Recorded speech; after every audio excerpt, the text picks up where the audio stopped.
રાજકોટના જ હસમુખ પટેલ બોલી રહ્યા છે। રાજકોટનો જે ગાંધીધામ પોલીસ સ્ટેશનનો જે ગુનો રાજકોટ શહેરનો છે એમાં તો ઉમેદવારોને એવું કહેવામાં આવેલું કે ભાઈ તમે શારીરિક કસોટી નહીં આપો તો પણ તમે પાસ થઈ જશો। શારીરિક કસોટીનું પરિણામ આવ્યું એટલે એમને ખબર પડી કે ખરેખર એમની પસંદગી થઈ નથી, એટલે એમને એમના પૈસા આપેલા હતા અને એવા લોકો પકડાયા।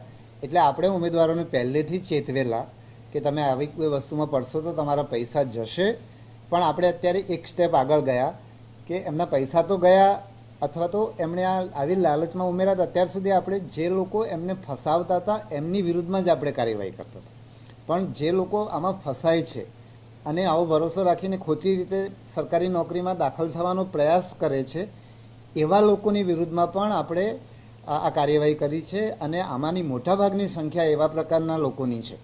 એટલે મને એમ લાગે છે કે રાજ્ય સરકારે આ નિર્ણય કરીને બધાને એક મેસેજ આપ્યો છે કે તમને કોઈ ધુતારા લૂંટવા આવે પણ તમે સરકારી નોકરીમાં ખોટી રીતે દાખલ થવાનો પ્રયાસ કરો છો તો એ તમારી પણ કસૂર છે અને એમાં તમને પણ નુકસાન જશે।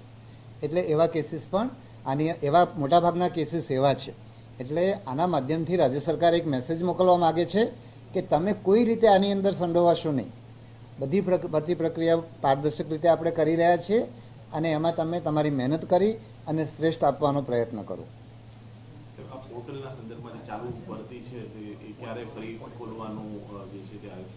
હા, એક પ્રશ્ન એ છે કે આપણે એ વખતે એપ્રિલ મહિનામાં જ્યારે આપણે આ લોકરક્ષક અને પીએસઆઈની જાહેરાત આપી હતી અરજીઓ મેળવવાની, તો એ વખતે પરીક્ષાની સિઝન હતી અને પરિણામો આવ્યા નહોતા, એટલે ઉમેદવારોની રજૂઆત હતી અને આમ પણ આપણે ચોમાસા પછી લેખિત શારીરિક કસોટી લેવાના હતા, એટલે એવા ઉમેદવારો આ ભરતીની તકથી વંચિત ના રહી જાય એટલા માટે આપણે ઉમેદવારોને ત્યારે એવો વાયદો કર્યો હતો કે આપણે ઓગસ્ટ મહિનામાં આપણે એ ફરીથી પોર્ટલ ખોલીશું અને તમને એવી તક આપીશું।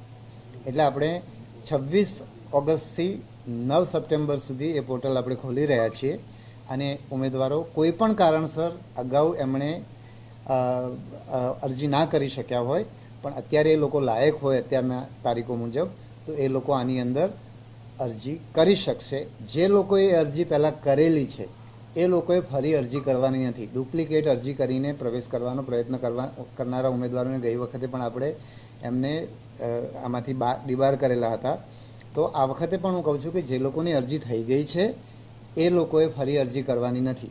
કોઈએ દાખલા તરીકે એ વખતે લોકરક્ષક માટે એલિજિબલ હોય, લાયક હોય અને એમણે લોકરક્ષકની અરજી કરી હોય અને હવે ધારો કે સ્નાતક થઈ ગયા છે અને અત્યારે પીએસઆઈની અરજી કરવા માગે છે તો એમણે માત્ર પીએસઆઈની અરજી કરવાની છે, લોકરક્ષકની ફરી અરજી કરવાની નથી। એટલે ડુપ્લિકેટ અરજી કરવાની નથી। 26 ઓગસ્ટથી આપણે એ વસ્તુ ખોલીએ છીએ, એની જાહેરાત પણ ટૂંક સમયમાં આપણે આપીશું। હર ઘર તિરંગા અભિયાન